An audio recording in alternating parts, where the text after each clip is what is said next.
Hi, I'm Paola Ranova, and today we're going to talk about the one key to happiness that can actually open 5 portals to happiness in 5 areas of your life.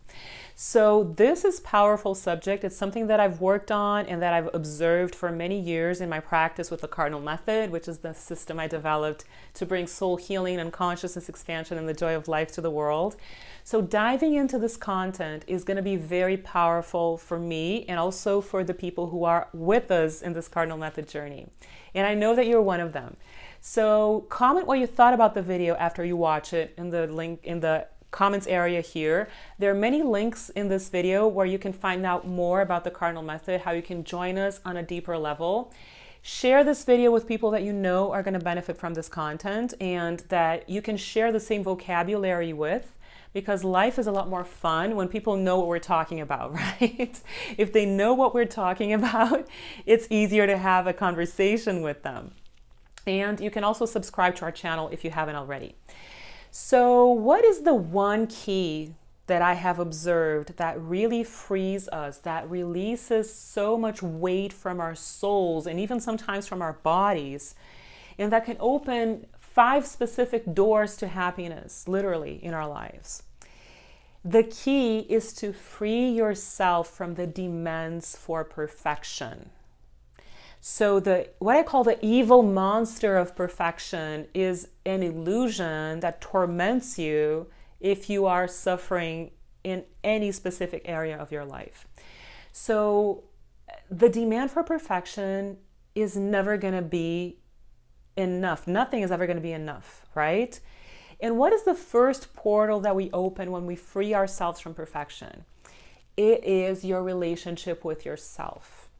We are sometimes, or maybe many times, or often, or most of the time, so cruel with ourselves. If we're not perfect, we are beating ourselves up constantly, sometimes even subconsciously. The inner dialogue can be very mean. We are often so gentle with the people we love and with our friends. Why can't we be our best friends when we make mistakes? Why do we have to be perfect? No one is. The human experience is not about being perfect. It's about being yourself, being who you are, expressing your truth. And everybody's going to make mistakes. Everybody has flaws.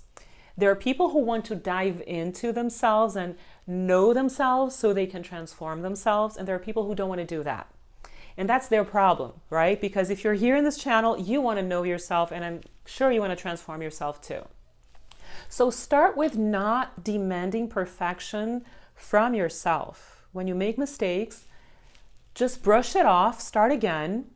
You know, you always have second chances. You can also always have 100 chances if you want. Just don't give up and be gentle with yourself. Don't let the evil monster of cruel perfection taint your happiness, destroy your happiness, right?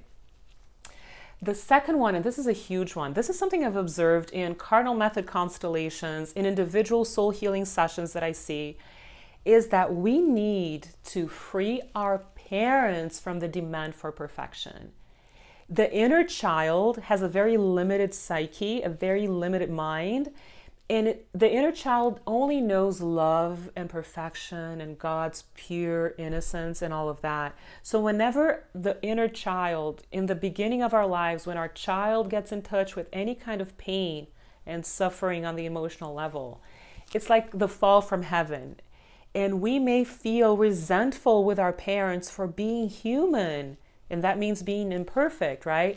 When our parents do not fulfill our expectations as children, we may feel unconsciously resentful and hold on to that for many, many years in our lives. I know that a lot of people had less than perfect parents. Sometimes mothers and fathers are way abusive, and that is very, very tense, and I know it creates a lot of pain. But a lot of times, we can give our parents a break. If you do not have abusive parents, observe if you're not expecting too much from them. Observe if you're not expecting perfection from them. Because the evil monster of perfection can be really undermining your happiness the less you get along with parents. And usually parents are doing their best. They're doing the best they can. It's not perfect, but it's their best. So once you start realizing that, you start breathing better and releasing your soul from those very heavy contents of demanding perfection from your parents. A third portal, and this is huge. This is something I deal with all the time, not only with clients, but people, on YouTube and social media, which is expectations about others in general. If people are not perfect, or if they're not the way we want them to be, we get upset. It's kind of hard for us to accept people as they are. It's kind of very easy to badmouth other people and to point out their flaws and their mistakes, and that creates negative energy in your field, and it's pointless, really. People are human beings and they are going to be imperfect. So when you release expectations about other people, people are who they are. And it is our responsibility to stop projecting expectations and wanting people to be the way we want them to be. They're not going to be perfect for us. They're going to be who they are. They're going to be themselves. And that's not perfect. That's not how you want them to be, but that's life, right? So release other people from the expectation of perfection. Just let them be and accept them as they are. Your life's going to be a lot easier. It's a huge portal to happiness that this key will open. Another one, and this is again, I don't know which one is more frequent, which one of these portals is more efficient for you to bring more happiness to your life the moment you start ditching the evil monster of perfection, which is other people's opinion about you. This is major because you don't control what people think. Opinions are very subjective and they change all the time, right? And if people think this or that about you, who cares? It's their problem, their world, their opinion. What is your job is to be a happy person, to be your authentic self. And very roughly, very rough statistic, mathematical, spiritual stuff here. I'm trying to say this in a way that makes sense, but let's hypothetically divide people in 3 different groups, okay? People who are going to love you just because. They will love you regardless of anything. They just like you. It just touches their heart. You touch their heart, they love you, and that's it. They will love you, period. They don't have to justify it. Love is there. 1/3 of the people that you know that are in your field will love you. 1/3, but it tends to be more, okay? Let's just put equal parts of 3s here. 3/3, 1/3 for each situation. The second group of people is neutral about you. They don't love you, they don't hate you, they couldn't care less about you, they're just maybe indifferent. They don't care, they're living their lives. You don't mean much to them. I know this is not very easy to take in, but it's true. And it's actually liberating, right? It's not that they hate you, it's just that they don't care. They have other priorities in their lives. So 1/3 of the people in your life may be indifferent, neutral about you, okay? Their opinion is neutral. And let's suppose, and this is usually a very small number, but let's suppose that 1/3 of the people in your field don't like you. Some people don't like you just because. They could be envious. You may have done something to them or said something that hurts their feelings. We do our part too, right? In the negative relationships, no one is a saint. So maybe people have a reason not to like us. And it's okay if they want to hold on to their grudges, if they don't like you, it's their choice. And it's your job, if you want to be a happy person, not to care. They will come around if it's meant to be. But be immune to whatever it is that people who don't like you think. Does that make sense? So focus on the ones that love you. Maybe the ones who are neutral will learn to love you. It depends on how you want to lead your life.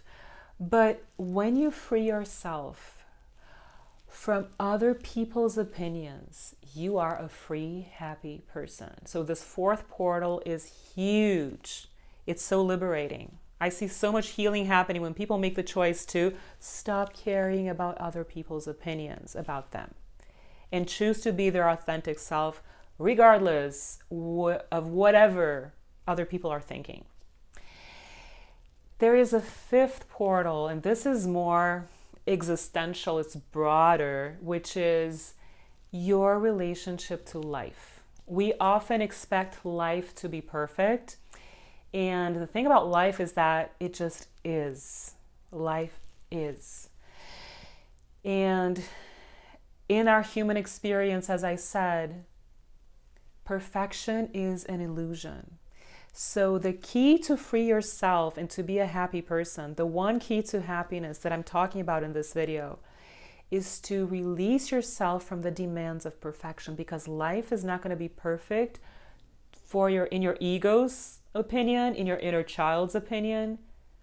And this is the most freeing thing of all, because if you think about life being imperfect for your perfection demands, that's a reality check. We start growing up when we realize that.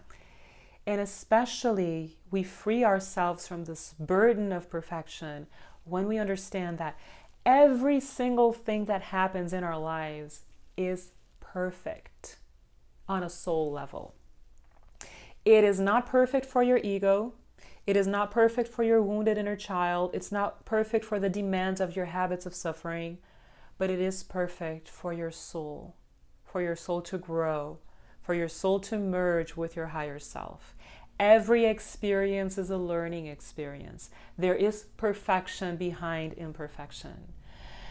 And when we release the controlling mechanisms of the ego and the demands of the inner child, we see with spiritual eyes every single experience, and then life flows, and you are going to be a much happier person when that starts happening. So I hope this was useful. I hope it brings nurturing to your soul. And don't forget to share it with people that you know are going to benefit from this, and so that we can also discuss more and grow our community, right, of like-minded, like-hearted people, so we can make this planet a much happier place and bring heaven to earth. And if you really love the Cardinal Method, as so many of you have been telling me, and I'm so grateful for this, we do have a newsletter every Sunday. You can sign up for the newsletter for free. Under this video, all the information is here, the links for you to sign up. We have Cardinal Method Meditations, there are Cardinal Method constellations, there are courses that we teach. So if you want to dive deeper into the Cardinal Method, the information is below. And it's going to be wonderful to take a deeper dive with you in this beautiful journey. So thank you for being here, and I will see you soon.